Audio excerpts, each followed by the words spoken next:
stick around because I want to hear your take on what Elliot Friedman from Sportsnet and, of course, the 32 Thoughts podcast says about Arber Xhekaj and maybe some of the inner workings and unwritten rules in the NHL. And to take this one step further, Kyle, I will bet you this is why Xhekaj did not get suspended. Because if there's no injury on the play, he's getting suspended for that. But I think because of the injury, I would bet a lot of people, and you can call everyone Neanderthals, I don't care. I just understand this is the way it goes.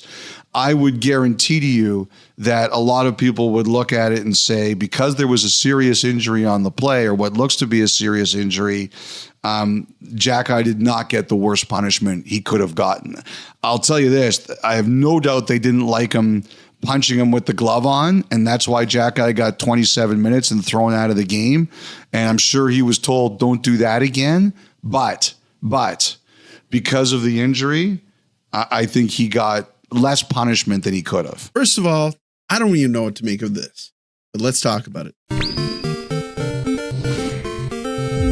Your lives are so sad. I get a charity tax break just for hanging out with you. On today's episode of the 32 Thoughts podcast with Elliot and Kyle, they got a little bit into the Patrik Laine injury and the fallout of the injury. And they talked a little bit about Arber Xhekaj, saying that there was some behind the scenes politics about whether or not he would be suspended. I'll be honest, I'm a little bit oblivious to this stuff. I know that oftentimes the punishment does not fit the crime, but as a working stiff, I have a hard time believing that there's leeway like this in the league. Doesn't the league and the Players Association have some sort of can't think of the word that I'm looking for, a standard? Yeah, a standard to uphold? Listen, I'm not arguing if Arber Xhekaj doesn't get a suspension in this circumstance. Far be it for me to argue. But I really respect Elliot Friedman's opinion and Kyle's, even though Kyle looks like the news anchor from the Paw Patrol movie. So I just thought this was interesting, and I wanted to kind of hear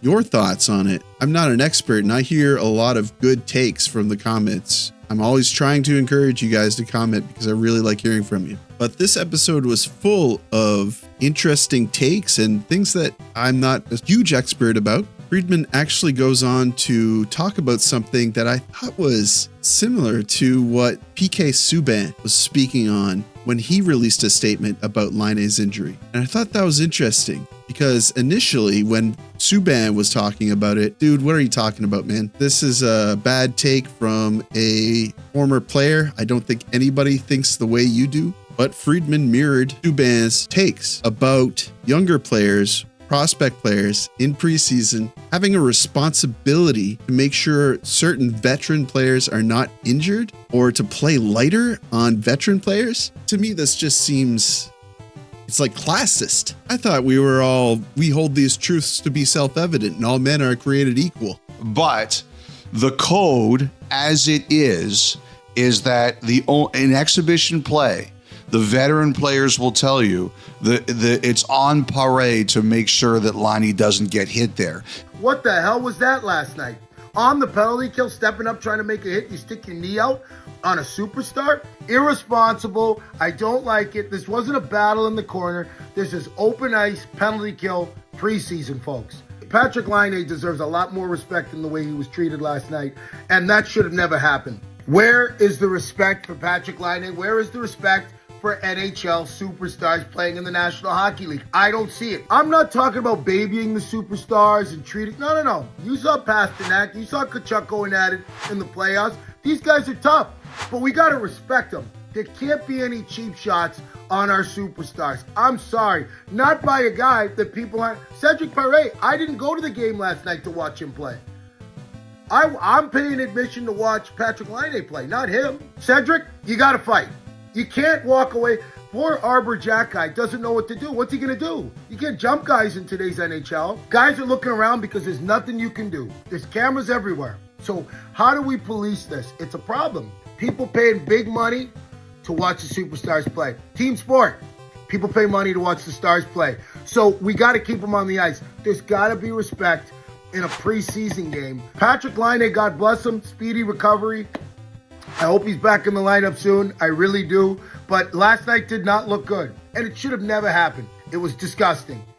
But it brings me back to the 90s when the discourse was circulating about not hitting Wayne Gretzky. Does this exist at a professional level? Are these conversations that are being had throughout the league, players, managers? And is this just a preseason thing? Regular season, do you say, oh, hey, Sidney Crosby is trying to gain entry to the offensive zone. I need to get the puck away from him, but I can't hit him really hard. That doesn't happen, right? Am I misunderstanding what Friedman is trying to say? Just a short video for today, guys. Thank you so much for watching and supporting or continuing to support me. I'm getting blue in the face telling you how much I appreciate your support, but honestly, it's incredible. Like, this is changing my life. I'm a dad of 2.